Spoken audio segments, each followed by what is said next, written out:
தூத்துக்குடி மாவட்டம் திருச்செந்தூரில் இருந்து சுமார் 20 கிலோமீட்டர் தூரத்தில் இருக்கிற ஊர் தான் குலசேகரன் பட்டணம். இங்கே இருக்கிற திருக்கோயில் தான் தசராவிற்கு பெயர் பெற்ற ஸ்ரீ ஞானமூர்த்தீஸ்வரர் உடனுரை ஸ்ரீ முத்தாரம்மன் திருக்கோயில். இந்த கோவில் குலசேகர பாண்டிய மன்னன் காலத்தில் கட்டினதாகவும் அந்த மன்னன் காலத்தில் தான் இந்த திருக்கோவில் செல்வ செழிப்போடு இருந்ததாகவும் ஒரு கதை உண்டு. இந்த கதை முழுக்க கோவிலோட தல வரலாறு நூலை ஆதாரமாக வச்சு பரப்பப்பட்ட கதை. ஆனால் இந்த ஊரில் நிலவர கதையே வேறு. இந்த கோவில் பாண்டிய மன்னனால் கட்டப்படலை, குலசையில் வாழ்ந்த ஒரு சித்தரால் கட்டப்பட்ட கோவில் தான் அப்படின்னு ஊரில் இருக்கிற பலரும் தெரிவிக்கிறாங்க. அந்த சித்தர் பேர் ஐயாத்துரை கவிராயர். அந்த சித்தரோட ஜீவ சமாதி அதே முத்தாரம்மன் கோவில் பக்கத்துலேயே இன்னும் இருக்குது. அந்த சித்தரோட பரம்பரையை சேர்ந்தவங்க இப்போவும் அந்த சித்தர் பீடத்தை வழிபட்டுட்டு வர்றாங்க. இந்த உண்மையை தலவரலாறு புத்தகத்தில் ஏன் மறைச்சாங்கன்னு புரியல. தலவரலாறு புத்தகத்தில் உள்ள சில தகவல்களும் குலசை முத்தாரம்மன் திருக்கோவில் சுற்றி நடக்கிற சில நிகழ்வுகளும் இது திட்டமிட்டே நடத்தப்படுறது போல் மர்மமாகவே இருக்குது. பாண்டியர் வரலாற்றில் 3 குலசேகர பாண்டியர்கள் இருக்கிறாங்க. 1 சடையவர்ம குலசேகர பாண்டியன், 2 மாரவர்ம குலசேகர பாண்டியன், 3 2ஆம் சடையவர்ம குலசேகர பாண்டியன். முத்தாரம்மன் திருக்கோவிலுக்கும் குலசேகரனுக்கும் எந்த விதமான தொடர்பும் இல்லைங்கிறதுக்கு முதல் ஆதாரமே 3 குலசேகர மன்னர்களோட காலம்தான். முத்தாரம்மன் திருக்கோவில் சுமார் 180 ஆண்டுகளுக்குள் கட்டப்பட்ட ஒரு கோயில் தான்.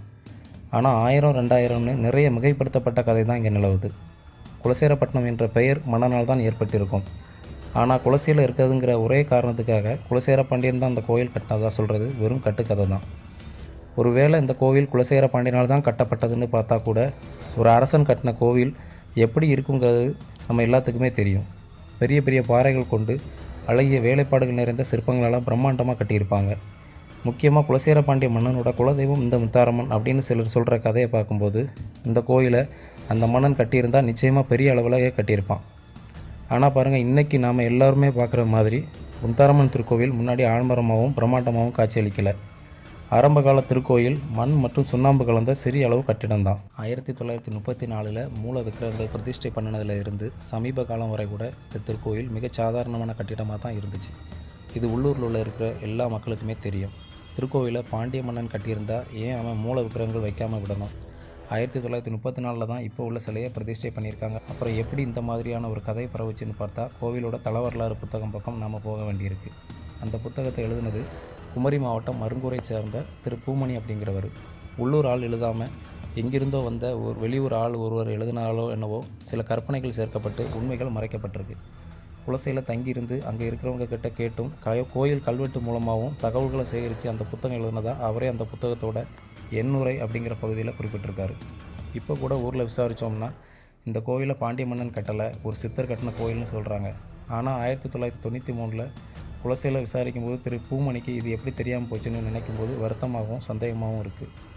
அதே நேரம் ஐயாத்துரை கவிராயரோட குடும்ப வாரிசுகள் கிட்ட இருந்து திருக்கோயில் அரசாங்கத்துக்கு போன தகவலுக்கு ஆதாரம் இருந்தும் அது ஏன் தலவரலாறு புத்தகத்தில் திரு பூமணி குறிப்பிடலைங்கிற கேள்வியும் எழுகிறது. தவிர கோயிலில் எங்கேயுமே பழைய கல்வெட்டுகள்னு எதுவுமே இல்லை. ஆனால் ஆசிரியர் கல்வெட்டை பார்த்து எழுதுனதாக சொல்கிறாரு. இதை பற்றி தகவல் அறியும் உரிமை சட்டத்தில் கேட்டதில் கோயிலுக்கு அப்படி கல்வெட்டு எதுவுமே கிடையாதுன்னு, திருக்கோவிலை பாண்டிய மன்னன் கட்டினதுக்கு எந்த விதமான ஆதாரமும் இல்லைன்னு தகவல் வந்துச்சு. இதுக்கு பிறகு தல வரலாறு புத்தகத்தோட 2வது பதிப்பில் திரு பூமணி எழுதின கல்வெட்டு பற்றின அந்த விஷயம் மட்டும் நீக்கப்பட்டிருந்தது. 3வது பதிப்பில் பூமணி அவர்களோட எண்ணுரை அப்படிங்கிற பகுதியே முழுவதுமாகவே நீக்கப்பட்டிருக்கு. இது மேற்கொண்டு சந்தேகத்தை கூட்டுது. புத்தகம் வெளிவரதுக்கு முன்னாடியே பூமணி அவர்கள் இறந்து போயிட்டதால் அம்மனோட கோபம்தான் இதற்கு காரணம்னு ஊரில் பலரும் பேசிக்கிறாங்க. திட்டமிட்டே கோவிலோட வரலாறும் அந்த சித்தரும் ஏன் மறைக்கப்படணும்னு புரியலை. இதற்கும் மேலே இதை பற்றி நீதிமன்றம் வரை கூட முறையிட்ட பிறகு அந்த சித்தரோட பீடத்தை மர்ம நபர்கள் சிலர் உடைச்ச நிகழ்வும், பிறகு நீதிமன்றமே அதை தோண்டி பார்த்து ஜீவசமாதியில் இருந்த சித்தரை பொதுமக்கள் தரிசித்த நிகழ்வுகளும் உண்டு.